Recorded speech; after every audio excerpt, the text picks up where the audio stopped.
찬송가 449장으로 찬송하겠습니다. 449장 찬송입니다.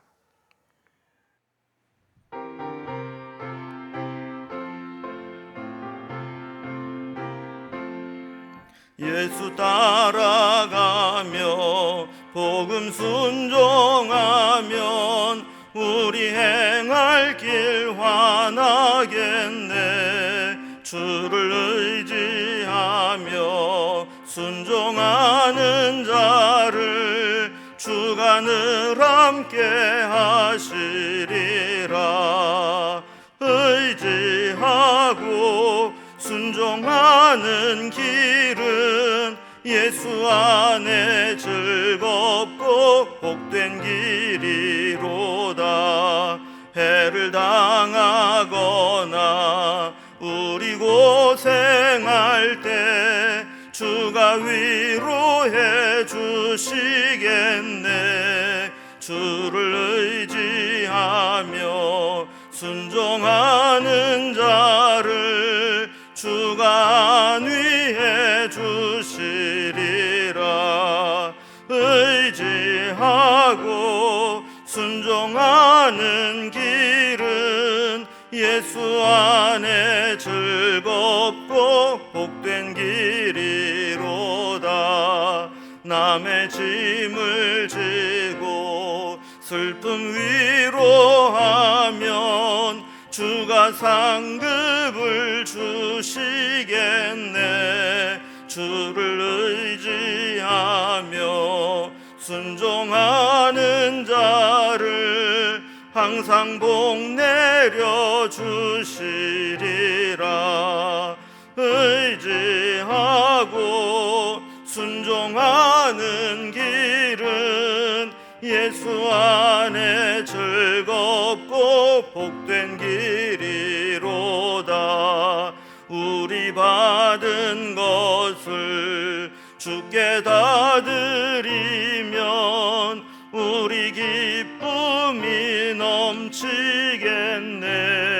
주를 의지하며 순종하는 자를 은혜 풍성케 하시리라. 의지하고 순종하는 길은 예수 안에 즐겁고 복된 길이로다. 주를 힘입어서 말씀 잘 배우고 주를 모시고 살아가세. 주를 의지하며 항상 순종하면 주가 사랑해 주시리라. 의지하고 순종하는 길은 예수 안에 즐겁고 복된 길이로다.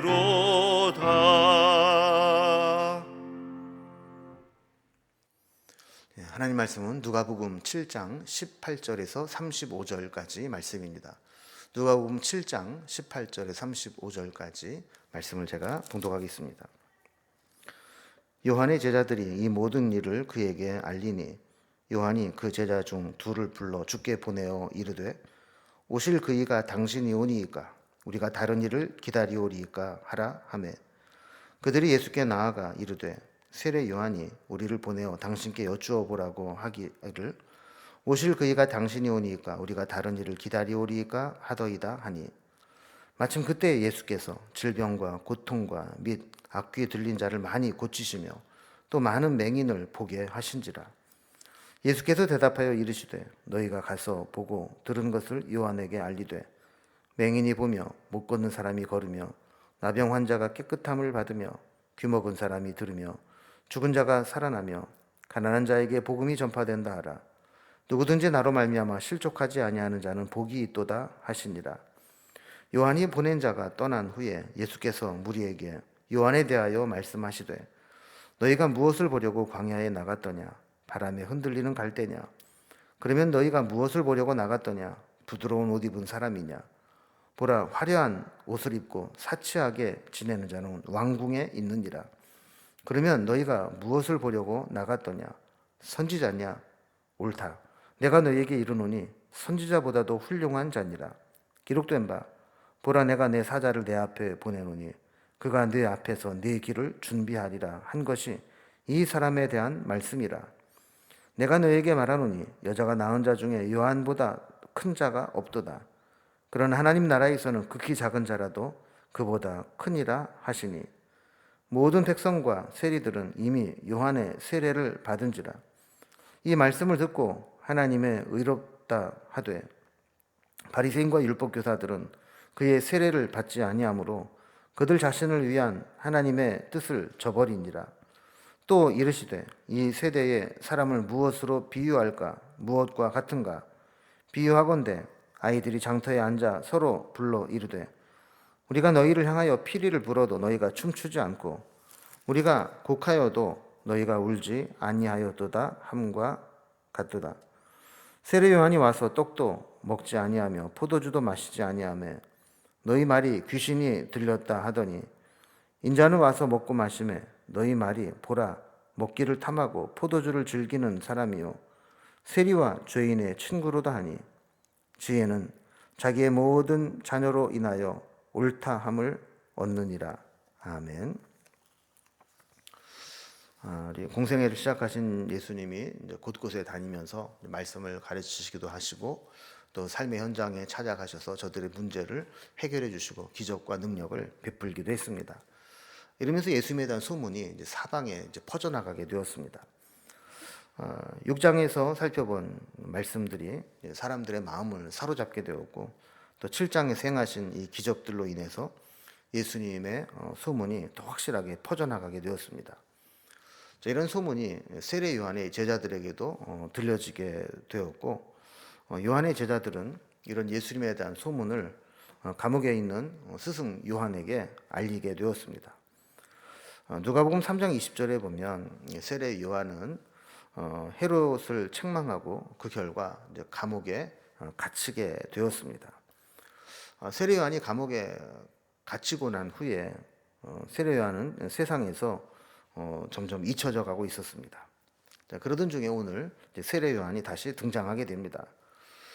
요한은 예수님에 대한 소문을 듣고 제자들을 예수님께 보내서 예수님이 자신이 이렇게 예언해온 그런 메시아가 맞는지 아니면 다른 분이 메시아인지 확인하는 질문을 던지게 됩니다. 예수님은 자신이 행한 일들을 보면 예수님이 어떤 분인지를 알 수 있을 것이라고 답변을 해주게 되죠. 그리고 예수님은 사람들에게 세례 요한이 어떤 사람인지를 알려주십니다. 아마도 메시아를 확신하지 못하고 의심하는 것처럼 보인 이 세례 요한이 그렇게 믿음이 없는 자나 우스운 사람이 아니고 얼마나 위대한 선지자인지를 말씀해 주시는 겁니다. 자, 이런 내용을 가지고 오늘 본문을 살펴봅니다. 오늘 단락별로 구분을 해보면 먼저 18절에서 23절까지는 세례 요한이 예수님에 대한 소문을 듣고 예수님께 질문을 보내고 예수님이 답변하시는 내용이 나오게 됩니다. 그리고 24절에서 30절까지는 세례 요한의 제자들이 돌아가고 난 이후에 예수님께서 사람들이 이 세례 요한을 오해할까봐 세례 요한이 어떤 사람인지를 설명해 주시게 됩니다. 그리고 31절에서 35절까지는 믿음이 없는 세대들을 향해서 예수님이 책망하시는 내용이 기록되어 있습니다. 그러면 단락별로 살펴봅니다. 첫 번째 단락입니다. 예수님에 대한 소문을 듣고 세례 요한이 제자들을 보내서 질문을 하게 되고 여기에 대해서 예수님 답변하시는 내용입니다. 지금 이제 상황을 다시 한번 좀 정리를 해보면 세례 요한은 헤롯 때 감옥에 갇혀서 모든 활동이 중단되고 그저 잊혀져 가고 있었습니다. 여기에 비해서 예수님은 권세 있는 가르침과 능력으로 병자를 고치고 기적을 행하며 많은 인기를 얻고 있었습니다. 18절 말씀 보면 요한의 제자들이 이런 예수님에 대한 소문을 감옥에 있는 세례 요한에게 알리게 됩니다. 그러자 세례 요한은 제자들 중에 둘을 불러서 예수님께 보내면서 19절에 보면 오실 그이가 당신이 오니까 우리가 다른 일을 기다리오리이까 이렇게 질문을 하게 되죠. 그러니까 이 세례 요한은 이렇게 수감 생활이 오래 지속되자 예수님에 대한 기본적인 신뢰가 흔들리게 된 것 같습니다. 아마도 요한은 자신이 예수님의 앞길을 예비하고 예수님을 위한 사역들을 해왔다면 예수님이 감옥에 있는 자기를 좀 꺼내 주시든지 아니면 나라를 막 회복시키시든지 뭔가 좀 일을 하실 거라 생각을 했는데 자기는 감옥에 갇혀서 어떠한 관심도 갖지 못하고 잊혀지는 것처럼 보이게 될 때 20절에 있는 말씀처럼 예수님이 자신이 증언하고 예언했던 그분이 맞는지 아니면 오실 다른 일을 기다려야 될지를 물어본 겁니다. 자, 세례 요한의 제자들이 이 요한의 질문을 가지고 예수님을 찾아오게 됩니다.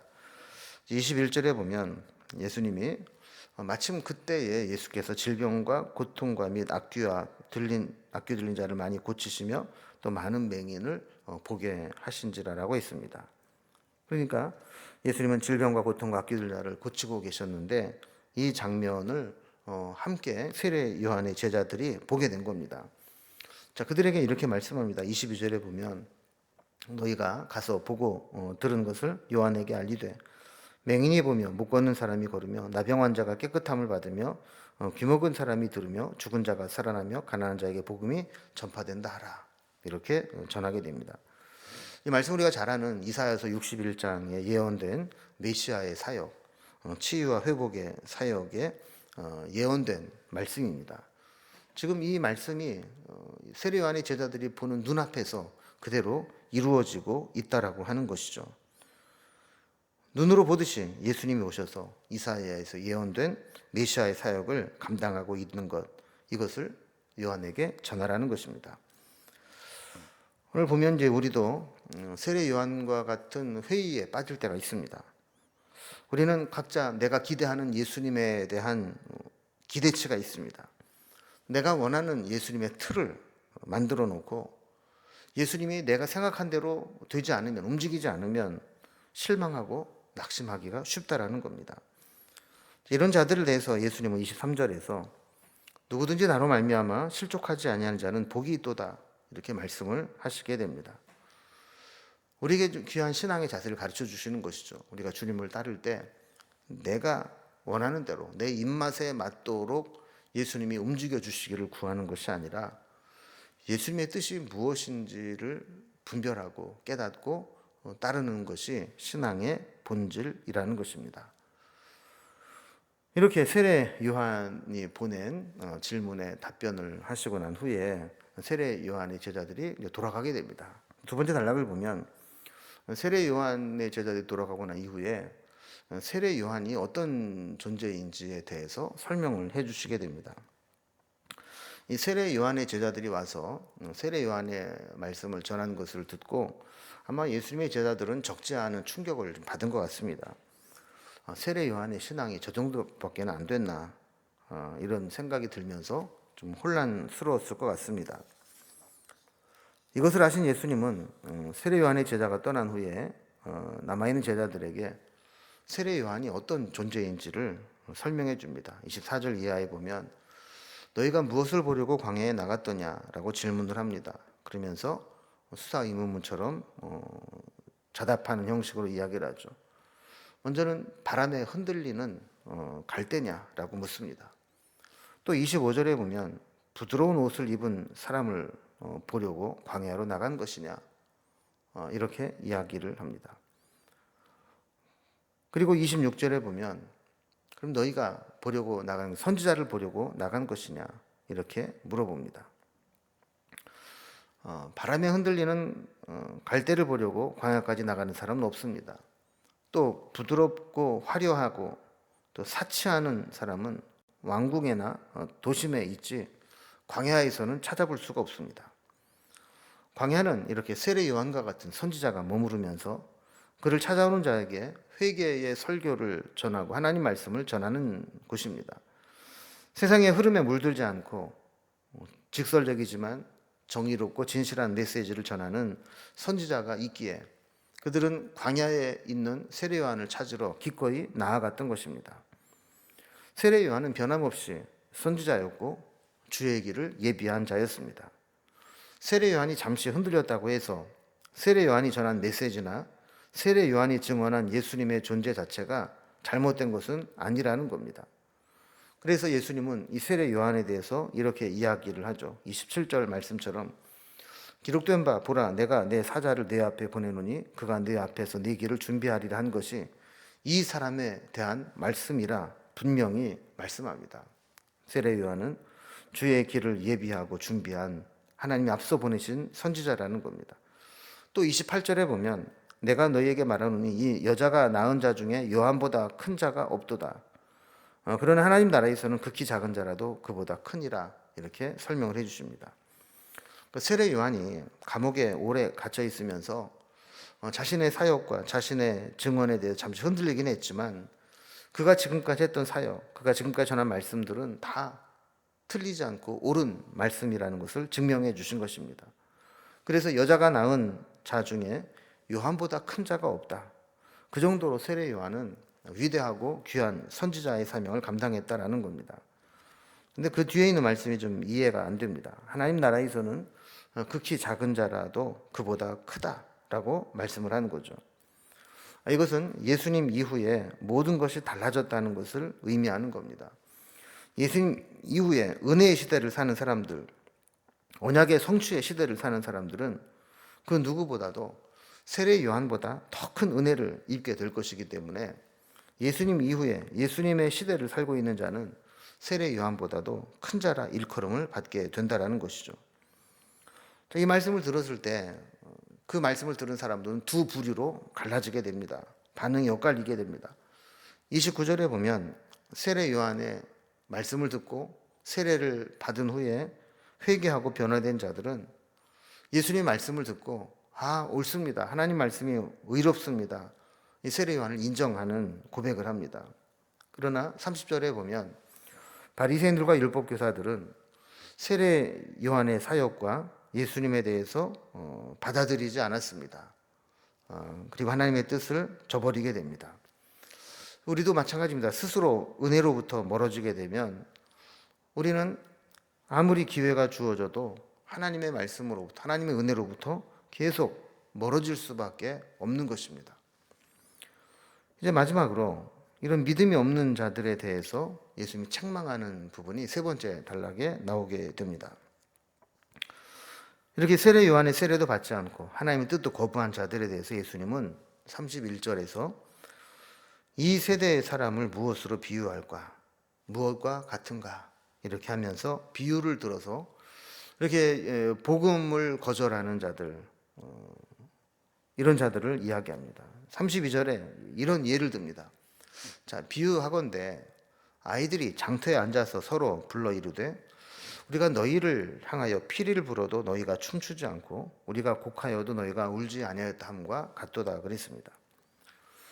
당시 아이들은 이제 장터에 모이면 놀이를 하는데 놀 게 별로 없으니까 때로는 결혼식 놀이를 하고 때로는 장례식 놀이를 하고 놀았다는 겁니다. 놀이를 주도하는 아이가 결혼식 놀이를 한다고 하면서 이렇게 피리를 불면 그 피리에 맞춰서 춤을 추는 게 규칙이었습니다. 또 놀이를 주도하는 자가 장례식 놀이를 한다 하면서 곡을 하면 아주 실감나게 잘 우는 자가 이기는 그런 놀이였습니다. 이 놀이가 아주 재미있게 진행이 되려면 피리를 불 때 아주 열심히 춤을 추고 또 곡을 할 때 아주 슬픔을 표현하면서 울어줘야 되는 거죠.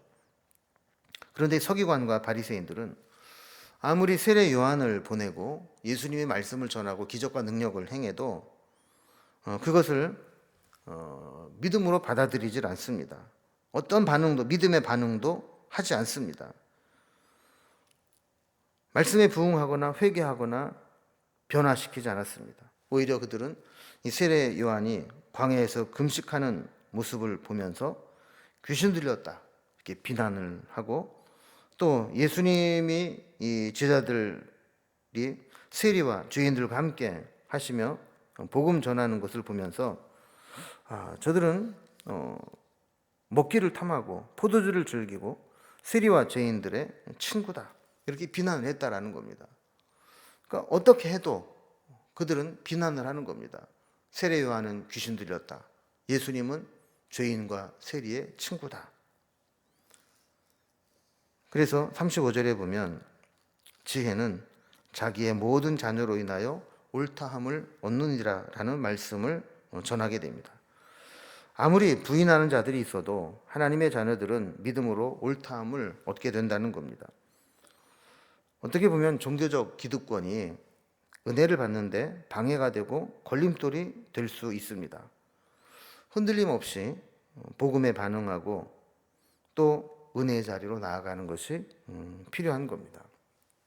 오늘 말씀을 통해서 세례 요한은 주님의 뜻을 따라 그 사명을 충실히 감당했고, 여기에 비해서 이 바리새인들과 거부한 이 세력들은 복음에 어떠한 반응도 하지 않는 것들을 보게 되죠.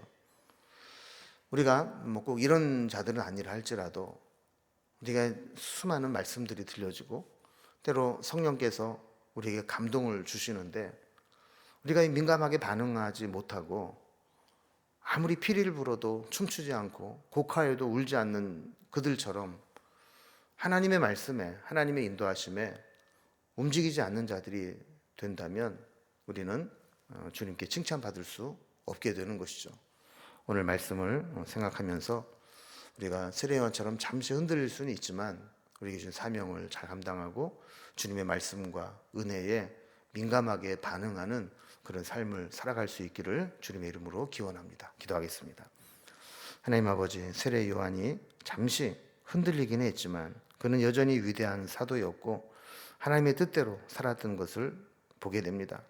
우리도 늘 변함없이 주님을 따르는 자가 되게 하여 주시고 또한 어떠한 말씀도 반응하지 않고 거부했던 자들처럼 우리도 마음이 강팍해지고 굳어져서 아무리 말씀이 들려지고 성령께서 감동을 주셔도 깨닫거나 변하지 않는 우리의 모습을 가질까 두렵사오니 오늘도 우리에게 굳은 마음을 제하시고 부드러운 마음을 주셔서 성령님의 인도하심에 민감한 삶을 살아갈 수 있도록 인도해 주시옵소서.